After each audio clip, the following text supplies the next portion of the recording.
नमस्कार, मैं हूं योगेश कांत और आप देखना शुरू कर चुके हो खबर एक्सपर्ट। आगरा की चर्चित विधानसभा एतमादपुर विधानसभा है, जिस पर बसपा की टिकट के लिए मारामारी है। हालांकि इस सीट पर आरएलडी 5 बार और बसपा से विधायक 2 बार रह चुके हैं, लेकिन वर्तमान में भाजपा के विधायक हैं। लेकिन इस बार इस सीट पर बसपा एक बड़ा कार्ड खेलने जा रही है, जिस पर सपा और भाजपा प्रत्याशियों के लिए एक बड़ी चुनौती खड़ी हो सकती है। हालांकि इस सीट के लिए बसपा से सर्वेश बघेल का नाम सुर्खियों में चल रहा है, लेकिन दूसरी ओर सूत्रों के अनुसार पूर्व जिला पंचायत अध्यक्ष भी टिकट की दौड़ में लगे हुए हैं। उसी के साथ साथ भाजपा के वरिष्ठ नेता भी बसपा सुप्रीमो के दरबार में कई बार हाजिरी लगा चुके हैं। लेकिन देखना ये होगा कि आगे क्या होने वाला है। देखिएगा खबर एक्सपर्ट की एक विशेष रिपोर्ट। मैं आदित्यनाथ योगी ईश्वर की शपथ लेता हूँ, सच्ची श्रद्धा और निष्ठा रखूंगी।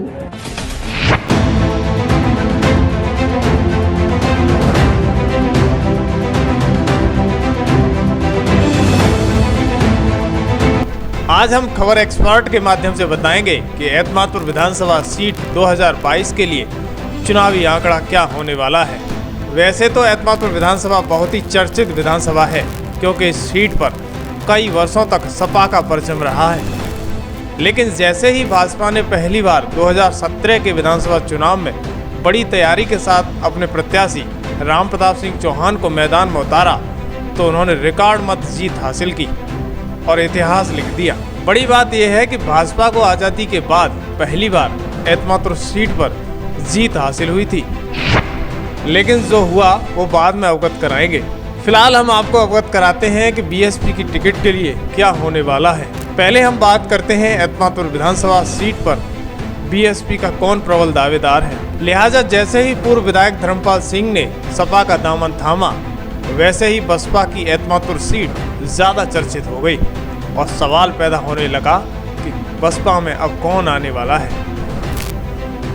वैसे तो हाथी की सवारी करने के लिए एतमादपुर विधानसभा में मारामारी है। पिछले 1 साल से जनता के बीच अपनी पैठ बनाने में लगे सर्वेश बघेल सब पर भारी दिखाई दे रहे हैं। लेकिन सूत्रों के अनुसार दूसरी तरफ राजनीति के माहिर पूर्व जिला पंचायत अध्यक्ष राकेश बघेल भी बसपा में हाथी की सवारी करने के लिए प्लान बना रहे हैं। लेकिन इन दोनों में बड़ी बात यह है कि सर्वेश बघेल 1 साल पूर्व बसपा की सदस्यता ले चुके हैं, लेकिन राकेश बघेल ने अभी तक कोई सदस्यता नहीं ली है।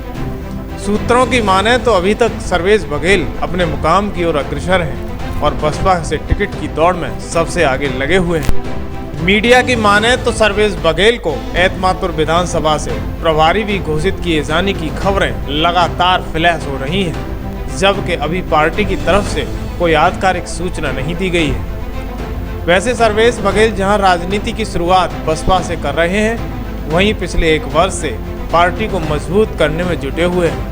वहीं भाजपा के एक वरिष्ठ नेता हाथी की सवारी की दौड़ में शामिल होने की कवायद में भी लगे हुए हैं। इसी के साथ साथ आगरा से एक ब्राह्मण नेता और आयरन व्यापारी भी टिकट की दौड़ में शामिल हैं।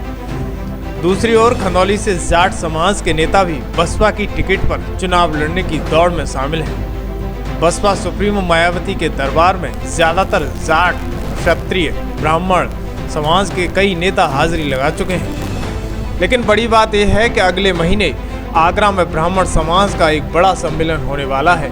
उसके बाद बसपा की सीट का डिसाइड किया जाएगा। अब हम आपको बताते हैं एतमादपुर विधानसभा में वोटरों की संख्या। क्षत्रिय 75,000 से 80,000, जाटव 80,000 से 85,000, पाल बघेल समाज 25,000 से 35,000, जाट 15,000 से 20,000, यादव 10,000 से 15,000, मुस्लिम 20,000 से 25,000, ब्राह्मण 25,000 से 35,000, अन्य 1 लाख।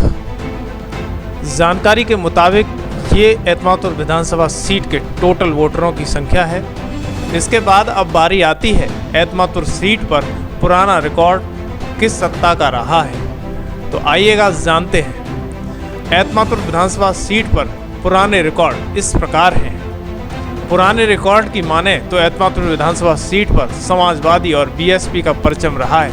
वहीं लोकसभा भी इन्हीं में शामिल रही है। सबसे पहले 1974 में वीकेडी से शिवचरण लाल, वहीं 1977 में जेएनपी से चंद्रभान मौर्य, वहीं 1980 में आईएनसी से महाराज सिंह, वहीं 1985 में एलकेडी से चंद्रभान, वहीं 1979 में जेडी से चंद्रभान मौर्य, 1991 में जेडी से चंद्रभान मौर्य, 1993 में एसपी से चंद्रभान मौर्य, 1996 में बीएसपी से गंगा प्रसाद पुष्कर, वहीं 2002 में आरएलडी से गंगा प्रसाद पुष्कर, वहीं 2007 में बीएसपी से नारायण सिंह सुमन, वहीं 2012 में बीएसपी से डॉक्टर धर्मपाल सिंह, वहीं 2017 में बीजेपी से राम प्रताप सिंह चौहान विधायक बने।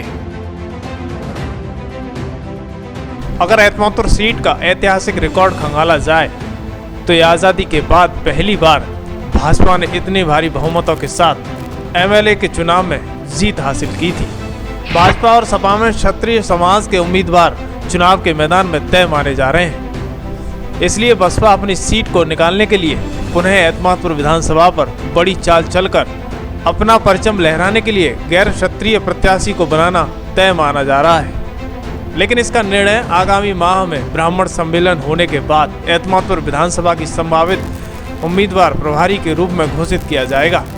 इस खबर पर आपकी क्या राय है, हमें कमेंट बॉक्स में ज़रूर दें और एतमादपुर विधानसभा से जुड़ी हुई प्रत्येक अपडेट आप खबर एक्सपर्ट पर देखें।